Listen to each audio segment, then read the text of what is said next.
Hello and welcome to Take Me Home, the podcast offering a social democratic alternative for the politically homeless. I'm hilary.salt, the Deputy Leader of the SDP. And I'm Sebastian Moore. So are you getting into the Christmas spirit now, Sebastian? Let me just check. 27th of November. Correct. No. Not yet? No. Are you waiting for there to be a month beginning with D? I am indeed. Okay. So this is what I'd do if I was Prime Minister. Ban Christmas music in shops before December. Ban any advertising related to Christmas before December. Don't want to see it. And what's your view on Christmas markets? Because there's a bit of a debate in Manchester, between the people who think they're a overpriced tat that kind of clogs up the city and those who think they're a kind of magical part of the Christmas experience. Where are you on that? I think they look nice, the wooden sort of timber-framed huts. I've never bought anything from the Christmas markets. I've never gone round the markets. You've never had a glue wine? No. Okay. Is that like mulled wine? Yeah, it's kind of sweetish wine, I think. You'll be paying, £10 for a mulled wine? I don't think it's quite £10, but it is expensive. And you have to buy the cup. You have to buy the official cup for it. I saw a £10 pint in a pub recently. I think it was actually £10.50, and I said, sorry, no, I just said one. And they said, yeah, it's £10.50. And you could tell that they've had that question loads. Ouch. Because they're kind of like, yes, it's £10.50. And they gave me some to try. I didn't have a pint of it, but I couldn't afford that. But it was fine. It was nice. But I felt like that was a big... we've crossed... The Rubicon. I was going to say we've crossed the Rubicon. I'm not sure if the analogy works. But yeah, we've gone over the line there now. Yes, yeah. £10 pints. Blimey. I Cheap think some beer, of that's the unifier, right? Cheap beer, that'll bring everybody round to our side of the politics. Yes, I'm not sure that's the thing to put on the manifesto, really, to be honest. Maybe that's why I'm not writing the manifesto. Anyway, shall we hit the podcast? Yes. So, as usual, we follow the same kind of pattern. So we're going to do some news items first. I'm going to talk about the petition demanding a new election. Sebastian, I know you want to talk about Spain's approach to illegal immigrants. And then in Bring Me Solutions, we're going to talk to SDP member Martin Evison about higher education. It does feel to me that the North East has a really big slug of SDP talent in it. So that seems to be where most of our guests are coming from. Right, when you mentioned that just before we started recording, I couldn't believe that, so many of our members, the big names, come from the North East. Yes, so any members listening from in the rest of the country who want to pitch ideas to us for the podcast, please do let us know. So then in Culture Club, I'm going to actually talk about ballet. And I think you're going to chip in on that, aren't you? Mm-hmm. So, shall we start with the petition? Yes. Have you signed it? I've not signed it. Have you? I have. Have you? That's Do you know, I get really weird about these things. So I sort of thought, no, I couldn't sign it because I was trying to ask myself, well, what does that mean if I sign it? And then I thought, actually, no, it's a bit of fun. Okay. Everybody's doing it, so I signed it. Okay. Why didn't you?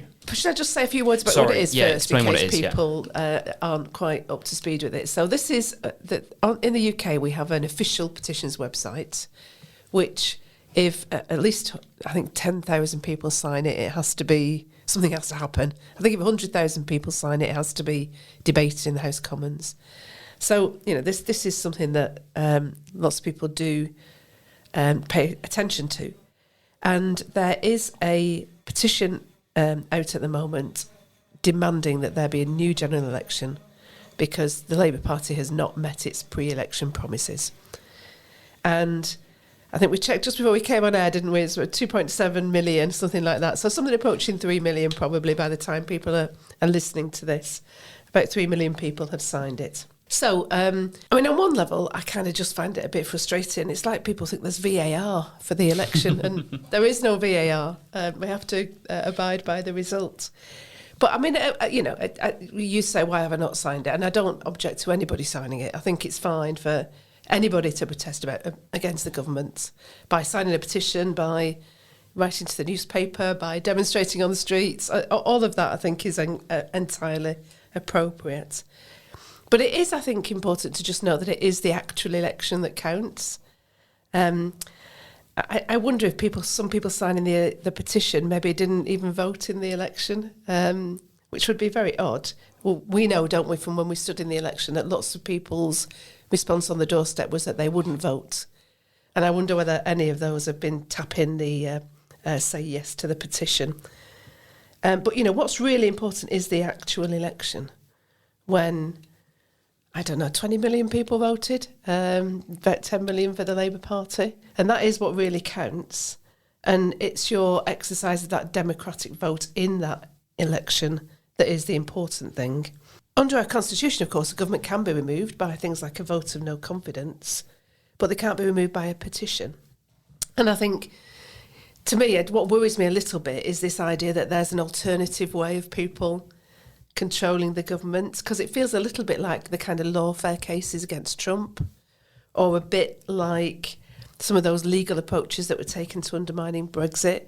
So I think we do need to defend our formal democracy. And, it's for those reasons I haven't signed, but as I said, I know why you haven't signed it. Go on. It's because you don't want to campaign in the middle of winter, go and knock on doors in the freezing cold. That is true, yeah. I think our experience of doing the election campaign in the not too bad weather was bad enough, wasn't it? If we had to do that in the snow, that would be pretty tricky. I found it interesting. I was sat in a Wetherspoons the other day, and there was a table of, I guess, workmen in their sort of overalls having a pint, and they were chatting about it. And I sympathise with a lot of what you said, but I did get a little bit of joy that this is at the forefront. A lot of people would say after the election, there's post-election fatigue. Nobody really wants to hear about politics for ages. And yet people feel riled up enough that they're willing to go and sign a petition. And it's not just hitting a button. You actually do have to put in your details and then send click on a confirmation email. And I quite enjoyed just overhearing and sort of eavesdropping on their conversation of saying why they'd signed it and how they were getting a bit of joy from it. And it does feel to me a little bit like a lashing out by the electorate to say, yeah, we are annoyed. Start listening to us. Yes, and I'm absolutely happy for government to hear that message. I don't know if you looked at who's voting in the petition, because you can click on a little map icon on the petition on the website. So there are areas where not very many people have signed. Interestingly, London is quite light coloured in the map, and some metropolitan areas. I thought I might compare the area where you stood in the general election with where I stood in the general election, Sebastian. So in your Manchester Central area, just over 3% have signed, 3.01%. In the area where I stood, Wythenshawe and Sale East, it's 3.7%. So my people are angrier than your people. It's obviously most popular in the kind of Tory and Reform seats, but I think the Spectator noted that for a lot of Labour constituencies that are quite marginal, the numbers of people who voted in the petition was much bigger than the majorities of those Labour MPs, so they must be quite nervous about it. I think the other thing just to mention is that I'm a bit annoyed by the kind of tin-eared response of some Labour supporters. They kind of have this idea that, it's just stupid people signing this petition. I won't name them, but a Labour friend of mine on Facebook, and I have a lot of friends in the Labour Party, said, it will be difficult to identify the thickest person in Britain because of the high number of candidates. However, Michael Westwood from Tipton, the creator of that ridiculous petition calling for a general election, presents himself in a highly convincing manner and would be my choice. Yeah, that doesn't surprise me. That sounds like where the Labour Party is at nowadays. God forbid people actually have their voices heard. Absolutely, yeah. What do you think about online voting then for a general election? Yes, so I think it does. This petition does, I think, lead us to raise a few questions about elections more broadly. So, would we support online voting in the general election? And I'm all for making voting more accessible. I'd support online voting, for example, in strike ballots, where there still has to be a postal ballot. And things like votes for professional bodies. I'm on the council of the Institute and Faculty of Actuaries, and I was elected to that position on an online election. But I do think the whole kind of paraphernalia and ritual around going to a voting booth is quite important in setting that out as a civic duty. And I worry a bit about things like postal votes, where I think there is some voter manipulation. But I actually think there's maybe some argument that says that an online vote actually might be more controlled by that individual, so maybe actually less problematic than postal votes. But I still kind of worry a little bit, because I just enjoy the whole ritual of going to the voting booth. No, I'm with you. And I actually think that online voting could be utilised a lot more for policy positions, for understanding where the public is on certain issues, and for other things you talked about, union ballots and stuff like that. We could increase the level of participation in other things, not just the general election, big vote. And for that, I do think I love the tradition of going down to the polling booth. Yes. I do think that's important. I just wanted to mention that, this is my first opportunity, I think, on the podcast to remind people that Keir Starmer received fewer votes than Jeremy Corbyn. Yes. When he was leader of the Labour Party. Something that's completely missed in our media. They never really talk about it. He received 33.7% of the votes, and that was on a turnout of 60%, or 59.8%, which means that 1 in 5 people that are of voting age actually voted for Labour and wanted Keir Starmer to become Prime Minister. And I know people will say that it's 650 mini-elections where we're voting for an MP, but realistically, we all vote for the person we want to be Prime Minister or for the party whose policies we agree on. I think many people do. I think sometimes there are very specific local issues that affect the election, but I think you're right that by and large people vote for the party and the leader that they think is best to lead the nation. Because the media look at this and say, wow, 2.8 million people have signed this petition only a couple of months after this huge electoral landslide. And average people go, it wasn't an electoral landslide. Yes. We knew this at the time. You and I knew this when we're out knocking on doors in predominantly Labour areas, that people don't like the Labour Party. Yeah, correct. Both. Yes. I think both your MP and my MP had a reduced majority. That's right. Mine did, certainly. Yes. Can I raise the other question that I thought this maybe led to us thinking about, which is whether 5 years is too long for a parliamentary term? So I did just have a look at what other countries have, and 5 years is perhaps the longest end of what people have. So 2, 3 or 4 years is quite frequent in other countries. Things places like America, Canada, Australia, France. Actually, I don't think it was France. I think it was Germany. Sorry. So, it does feel like 5 years is a long time before we get our next opportunity to vote. But I think, on the other hand, you do have to give a government time to enact its plans. And there are ways in which a government can be removed before the 5 years. So I mentioned already a vote of no confidence. And remember that 5 years is the longest they can serve. So generally they do call an election before the end of the 5 years. So if it was 4 years and they would call an election after, less than 4 years, it's almost like you're leveraging all the time to make it shorter and shorter. So I don't know. I kind of got back to the idea that maybe 5 years is okay. So I think it's both too short and too long. Okay. And I'll explain why. For certain things, so for an election is a good opportunity to hear what people think of the parties and to get an idea. And obviously we have polling, but how often has polling proven to be inaccurate? Yeah. So it's a good idea to get people's opinions on the state of things. That's too much time in between hearing from people. Right? Yes. So we have to have more regular chances for people to have their voices heard. And there is that opportunity in local elections, but I think it's so removed from the bigger picture of the whole country. So I think we need to hear from people more regularly. However, where I think it's too short is we need to take long-term decisions as a country. Yes. What direction do we want to take our foreign policy in? These are things that span a huge amount of time. And for that, it's actually too short of a time to be constantly flip-flopping between what one party wants and what the other party wants. Yes, I agree. The area I used to work in of pensions always used to make me chuckle a bit, because people used to say pensions is very long-term, it can't be a political football.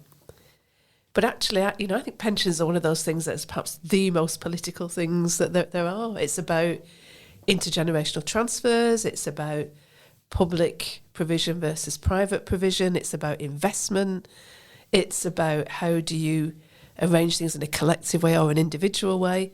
And to imagine that all that could be, the subject of just some kind of cross-party agreement, I think was always a bit of a stretch, really. Mm-hmm. So, Sebastian, you wanted to talk about something that's perhaps a bit tricky and contentious, but you don't want to bottle out of this. So, Spain and illegal immigrants you wanted to look at. No, yeah, and I think that's exactly what I'm going to say, is that it shouldn't be contentious. It should be something that we address, as certainly parties on the left. But anyway, let me explain the news story this week. So, Spain are planning to welcome 1 million immigrants. Now, this is a plan under Pedro Sanchez, which is the sort of left-wing socialist prime minister, to increase the size of the workforce.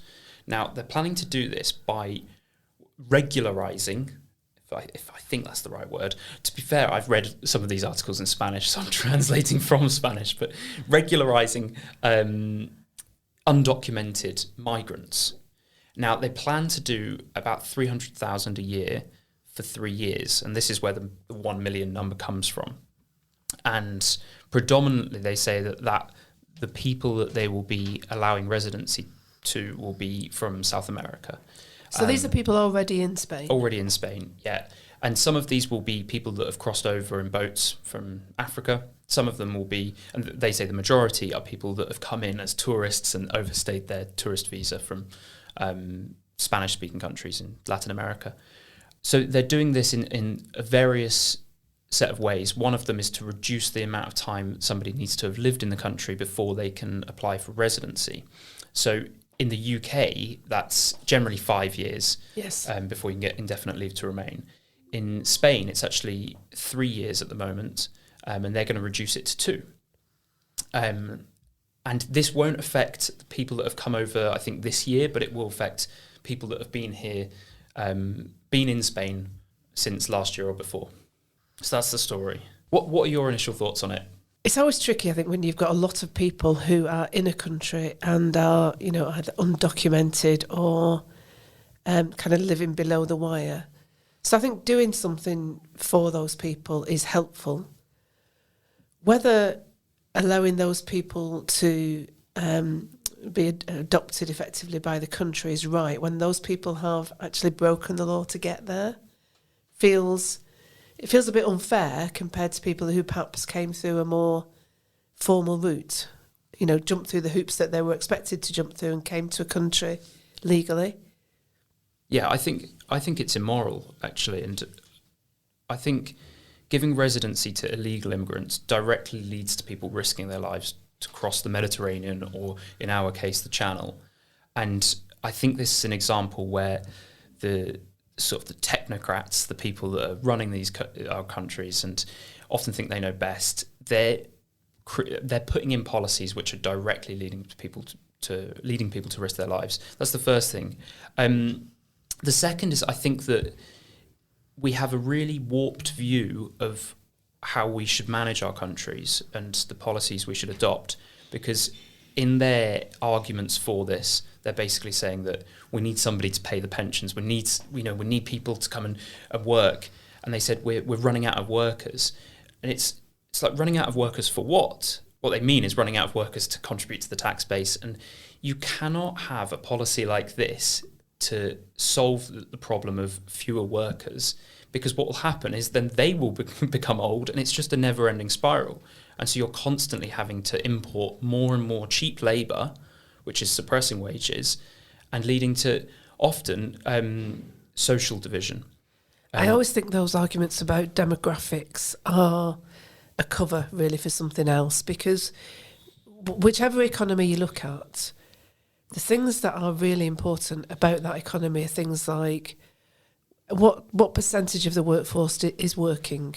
So, that includes things like how many women go out to work, how are pension arrangements set, what does the unemployment rate look like, how many people are not able to work, and all those kind of internal movements of people from one form of living to another are almost always bigger than the demographic changes that people are panicking about or using as a cover, I would argue, to justify some policy.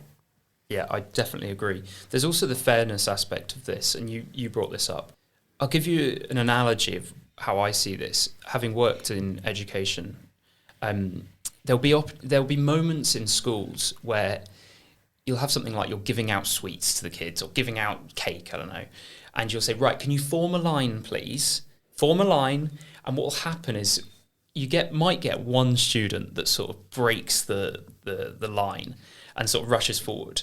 If you now give him the sweet or the cake, all of the students do it. And I've seen this with other teachers where they go, oh, I don't know, but they've all kind of, swarmed around me. I say, yeah, but you've given them an instruction, which is to form a line and do it in a fair way.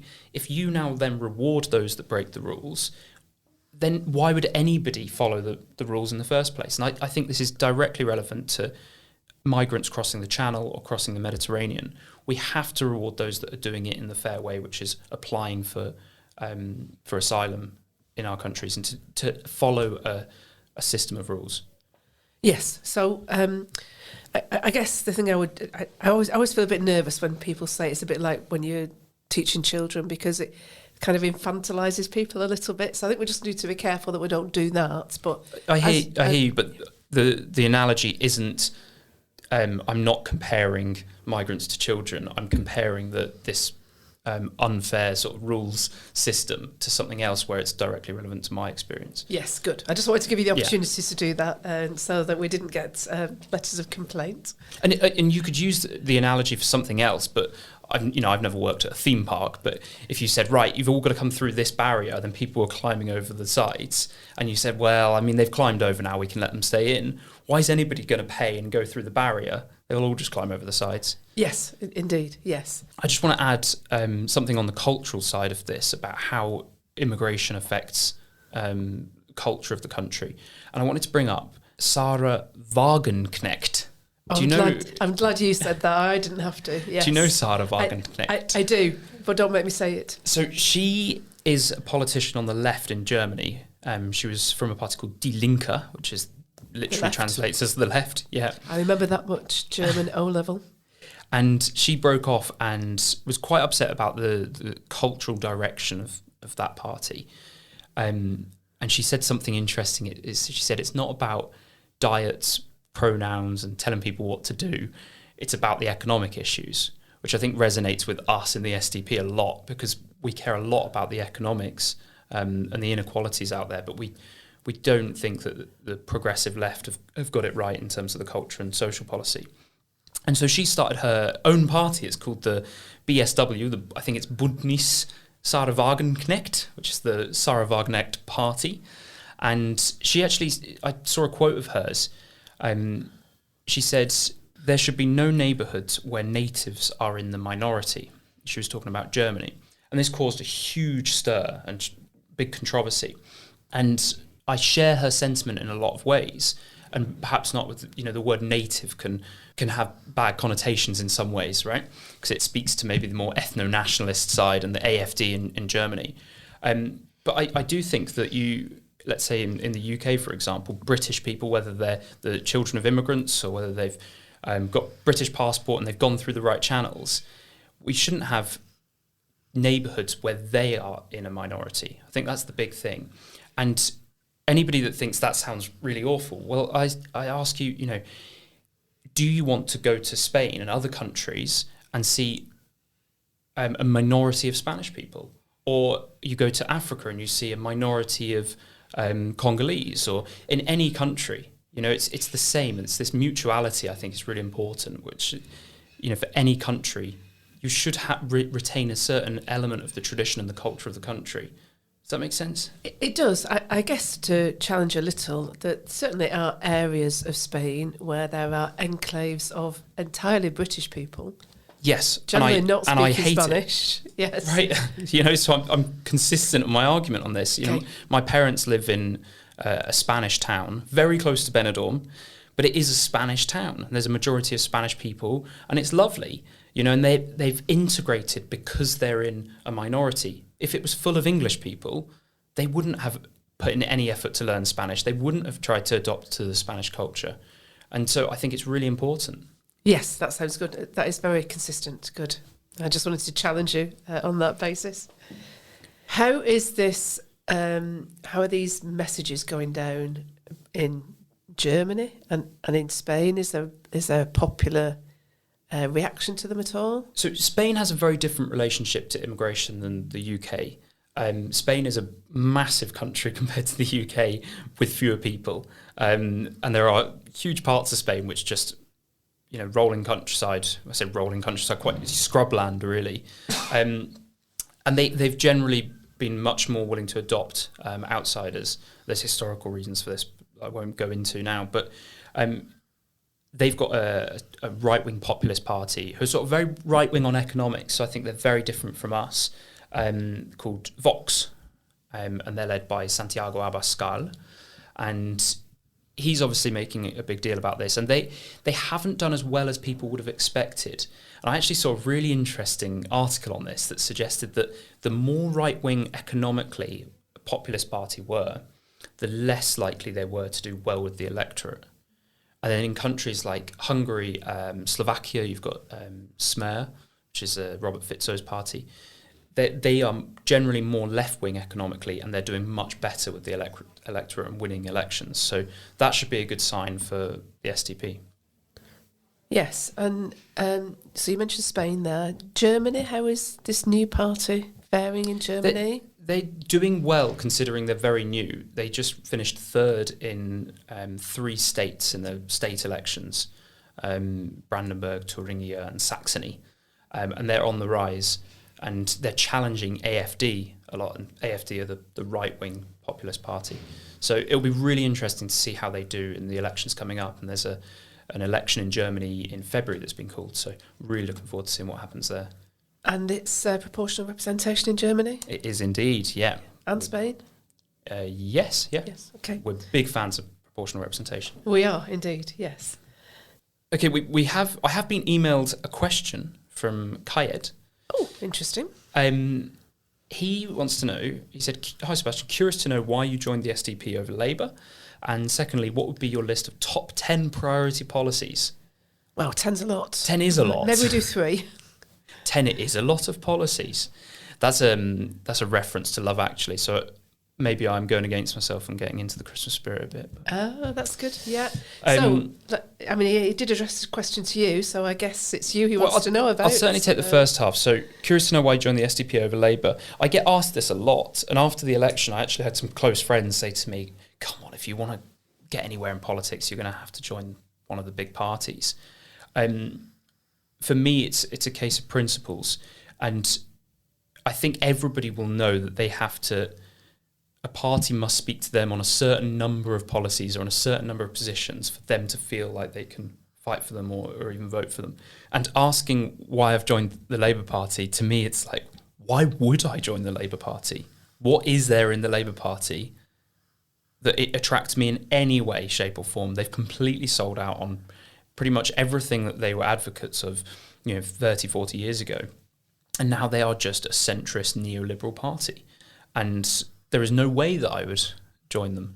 And you take something like proportional representation that we've been talking about that means a lot to me. The Labour members overwhelmingly backed this at the 2022 party conference. And yet, what have they done as soon as they have a chance of getting into power under the current system of first past the post? They say, "Oh, well, that's not one of our priorities.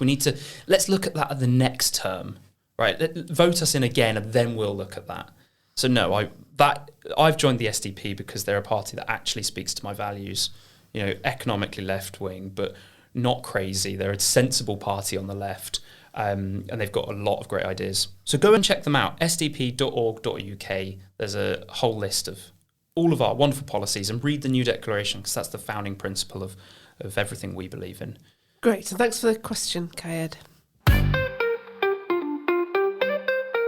So on Bring Me Solutions this week, we have Martin Evison, who wants to talk about higher education.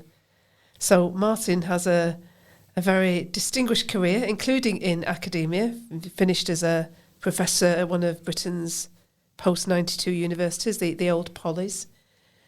Martin, you might want to say a few more words about yourself and then maybe talk a little bit about what you see as some of the problems in higher education. I'm a Shropshire lad and a grammar school tail ender. I started off in genetics, and my first academic job was as a researcher in the old Department of Forensic Pathology at Sheffield University. And I went on to study and teach at universities in New Zealand, Australia, and Canada. I was an associate professor with tenure at the University of Toronto, and I returned to the UK as a professor at a former poly, as you say. I worked in forensic and biological anthropology, so my genetics led me to work on problems in archaeology and in forensic human identification. Wow, there's a lot of words in there that I am unfamiliar with. What is forensic and biological anthropology? Biological anthropology is really the study of human variation within a cultural context. So it might be genetics, anthropological genetics, ancient DNA, and craniofacial variation and identification. And forensic is just the application area. So forensic genetics, forensic anthropology, forensic facial identification, and so on. Wow. Feels like there's a whole podcast there, doesn't it? Yeah, it doesn't. I feel a little bit out of my depth. So tell us a little bit about the problem you think surrounding higher education in 2024. Well, we're spending an awful lot of money in higher ed. I realise that a big proportion of it is meant to be funded via student debt, and that debt eventually gets paid back. But I think there's two issues there. One, that often it doesn't, and the taxpayer picks up the bill, and there's still the majority of people that never go to university, so don't see the benefit. And the other is, even those that do go, it's questionable whether in many cases they really finish up in a graduate job. So just by way of illustration, I'm aware of the fact that a male school leaver with science A levels will be better off financially going straight into a job than going to poly to get a bachelor's degree in computer science. And one of the little jobs I did when I was outside academia for 6 years was in IT. And I know that then at least IT employers wanted to employ somebody with a good degree, typically from a traditional university, with good interpersonal skills, because that was what the job involved. Somebody in IT with good interpersonal skills, that feels like a hard kind of person to find, Martin. Well, yes, but, a lot of the job did involve working with people.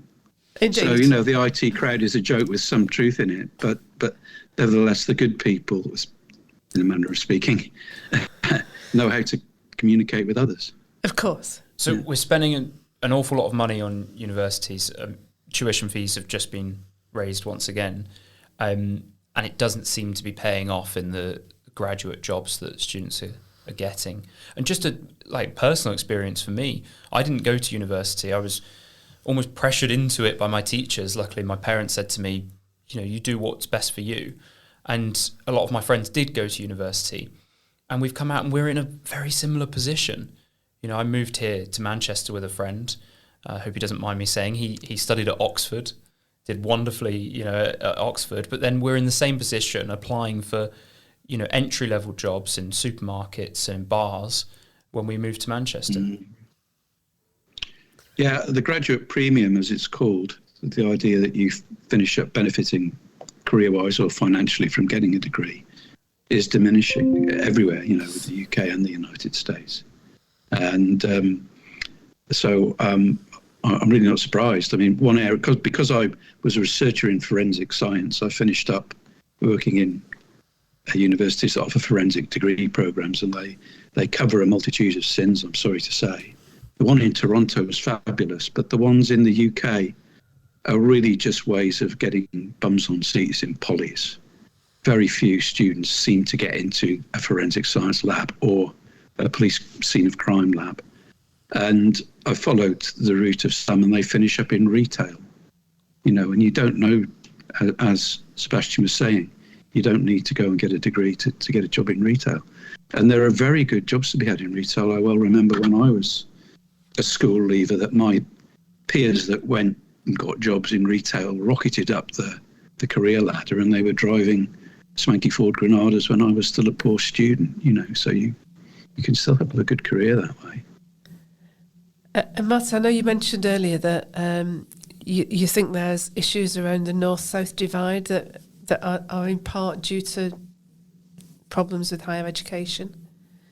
Yes, it's a tricky one. I think the northern universities in the great northern cities have slid a little bit relative to what's called the Golden Triangle of Oxbridge and London. They still seem to hold their own internationally, but I think some of the big city universities have slipped. But it's a complicated problem because the universities have become major economic factors in all of these cities. So, Newcastle and Sheffield, they might have had a few thousand students when I was an undergraduate. Now they've got 60,000. So they've become quite reliant on the economy of having so many students. I suppose they bring in money, so it's a good thing. But it affects things like housing. There are enormous numbers of student residences popped up. In Newcastle, there are big parts of the city that are rental houses that are not particularly well cared for. And, some sort of antisocial behaviour issues that become thorny because there are working people that don't like being kept awake all night. But it's hard to solve it because if we settle on the fact that something's wrong, there's too many people going to universities, the degrees are not valued for money, the taxpayers finish up picking the bill for something that's not very worthwhile, and we decide to change it, maybe to cut things back quite a lot, that there are going to be consequences for things like the nighttime economy and for people that are providing services and letting homes to students. However, I don't think things can stay as they are. So, Matt, is it time to kind of move on to some solutions? I think you've kind of certainly persuaded me that there are quite a lot of problems with our current higher education system. What are the kind of things that would solve some of those issues? Well, I think we need to decide what we want from universities, and I'm tempted to believe that we're always going to want good quality universities that do good quality research and offer good quality teaching, including the sort of professional subjects. And I'll be thinking of medicine, law, engineering, and all of that kind. However, I think at the other end of the spectrum, if you see what I mean, I think it's time to say that, well, we tried polys, but they've never really worked. We changed the sign on the door and not very much else. And they are probably already partly quite good community colleges. So I think we should dissolve the polys altogether. I think we should bring back community colleges, and I think we should bring things like nursing, policing, maybe arts and design back as college level subjects. And when you say community college, that I'm not sure that's a phrase I'm quite familiar with, but perhaps just explain that. Well, there are a lot in North America. Students go to college, and sometimes it's a term that's used to mean the same as university, but very often it's not. It's a college. So every big city in North America is going to have lots of local colleges, and they teach subjects that are in that sort of halfway house between further education and higher education. So nursing might be a good example. Maybe accountancy of the kind that you don't need to go to university to do. To get your pieces of paper to become an accountant, that sort of thing. Maybe even a high street solicitor doesn't need to go to university to study law. And I think that these should be far more affordable to young people leaving school. Funding is an issue that I would need to be thought through, but certainly affordable. And it would mean a lot more students could live at home or near home. And the consequences for that, I think, would also be quite good for local communities, really. And is there a role for employers in those organisations, in those colleges? Well, that raises the issue of apprenticeships, doesn't it, Hilary? Yes. And I think that, generally speaking, they have to be a very good idea. I mean, the world changes, so what an apprenticeship was in the 1970s and 80s when we still had manufacturing might be a very different thing from what it is today. But that's a side issue in a way, to try and make sure that school leavers are going to college and learning something that they can then more readily get a job in without running up huge debt. Has to be an attractive possibility. And then I would think about trying to make the traditional university sector better. And if you think about the Northeast, for example, at the moment, we've got 5 higher education institutions. We've got Newcastle, Durham, Northumbria, Sunderland, and in Middlesbrough, down the road in Middlesbrough, we've got Teesside. It seems to me that it would be better to have 2 or 3 good community colleges and perhaps even just one good university. So I'd be looking at trying to bring in something like regional licenses for this discussion. So there's going to be a license for one traditional university in the Northeast. At one time, Durham and Newcastle were actually combined, by the way. They separated, I don't know, decades ago. But you know, these days with so much IT in management and administration, it's debatable that you actually need to have the administrative structure duplicated, particularly the higher expensive part of it duplicated in cities that are 12 miles apart by train, you know. So, and then the other thing is, I think I'd want to look very closely at funding. I'd like them to be properly funded. You know, if Yorkshire or South Yorkshire, the West Midlands or whatever, just have a small number of elite universities that are very well funded, I think that might work better than having twice as many not so good institutions. And the other issue that I'm concerned about is that research funding has become very monolithic through UKRI, which stands for UK Research and Innovation, which puts hundreds of millions, probably billions by now, into research, but it's very Golden Triangle centric, shall we say. So that's back to Oxbridge in London again. And I'm tempted to say that UKRI might be broken up and that funds should be allocated regionally, and that allocation should drive more innovation and research in the regions than it does at the moment. So those are the sort of practical issues, but there are cultural ones as well. And I think it's a big problem in the way that universities are no longer critics of government and establishment views. In fact, they seem to lately have become propagandists for them. For the sake of discussion, no vice-chancellors or deans of medicine and science stood up against the lockdowns, which were very injurious to students. And students were of no real risk from the disease. Nobody spoke out. No scientist, in the management structure spoke out. And those brave scientists that did were very often the subject of smearing and ridicule. And that's not good enough. The universities should be there saying, hang on a minute, you're not doing this to our students. And justifications for it are pseudoscientific. And you'll find research centres for climate change in many universities. But I wouldn't like to be the scientist that I am. It would say, excuse me, but there is no climate emergency. They're all kind of built upon the whole assumption, the whole machine, if you like, of the climate is changing, which it always has, but it's doing so at such a rate that we're heading for disaster. And I think that's extremely questionable. In fact, personally, I don't believe it. And the universities are uniform in a single view, and that isn't how it should be.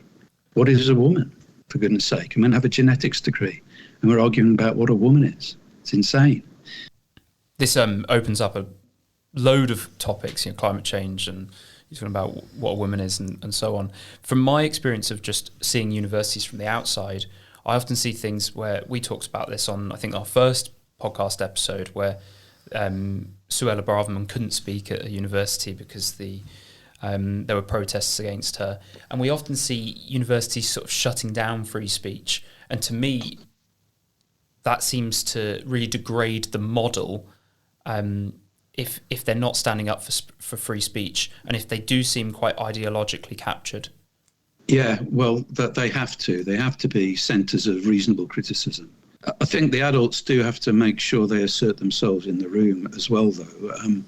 I know when we were young, I certainly did, we think we knew quite a lot about the world, and as you get older you realise how little you actually knew. So I think, it is incumbent on staff to be, to speak simply, to be the adults in the room at times, and guide students, particularly with things like, shutting down debate and cancelling people and banning speakers. That's just not what a university is all about. There's a problem with management that I think would need to be addressed too, that it took me a while to realise how privileged I was to work in the university system and to believe in what you might call old-fashioned academic virtue.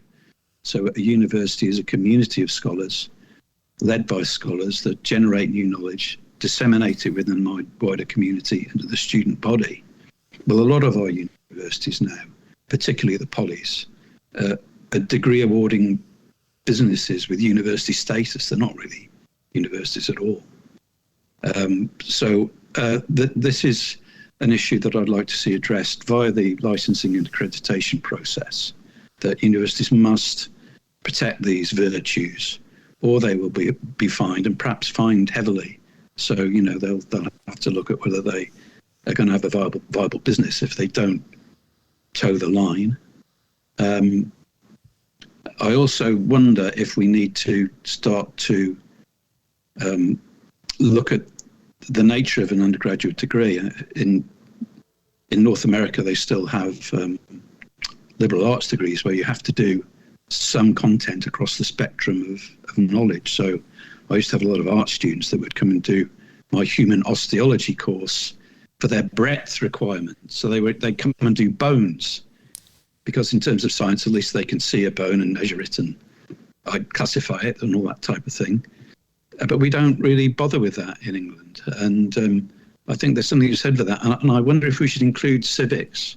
Loosely speaking, we should talk about constitutional history and how the country works in that sense, and why we think Britain is special because of that, and why it's worth defending our values because of that. That all sounds really important ways in which we could improve our secondary education. Can we perhaps bring it to perhaps more positive ending in terms of where we would see there are maybe any kind of rays of hope on the horizon at all? Are there ways we can see that are already starting to change, or do we just need a bonfire of the higher education institutions? I think young people are beginning to realise, because they see from people that have gone through the system before them that it's going to university isn't the best thing for everybody. It'll always be valuable to some. But I think the fact that young people are not finding universities as necessarily the best thing to do is quite a significant thing. I mean, it's tempting to think to do a melee on them, to sort of go along the list of universities and throw you're them in the bin. To Javier Milei, so the president of Argentina, his list of government departments that he was tossing in the bin. But I think reform is the right route, but I think it has to be pretty radical reform. But I mean, I think that would be quite exciting. Leave school and get a job. Don't go to university and get a big debt and wonder why you bothered. I mean, that's got to be a better thing, hasn't it? It's got to be more fulfilling. Absolutely. I wish that when I was going to school, they'd said to us, go and learn a trade, go and learn a useful practical skill that can benefit your community. Great.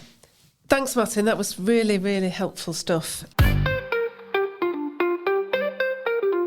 So we'll maybe let you have a little rest for a moment, Martin. I wanted to bring to Culture Club the ballet. I have never, until last week, been to a ballet. So I took the plunge by going to see Matthew Bourne's Swan Lake, The Next Generation, at the Lowry. I did the exact same thing last year. I went to see Swan Lake at the Lowry. Wow, okay. Yes. I'm sure people will know the music to Swan Lake. Do we want to just play a little burst of it? Is that why you were looking at me? Yeah, I was. Sorry. I was like, Hilary's looking at me with these eyes. Yeah, okay, she wants me to play the music. Sorry. We'll edit this out. I was trying to tee him up to put the music on before I said that. But anyway, he'll do it now and we'll cut that bit out. It's completely forgotten.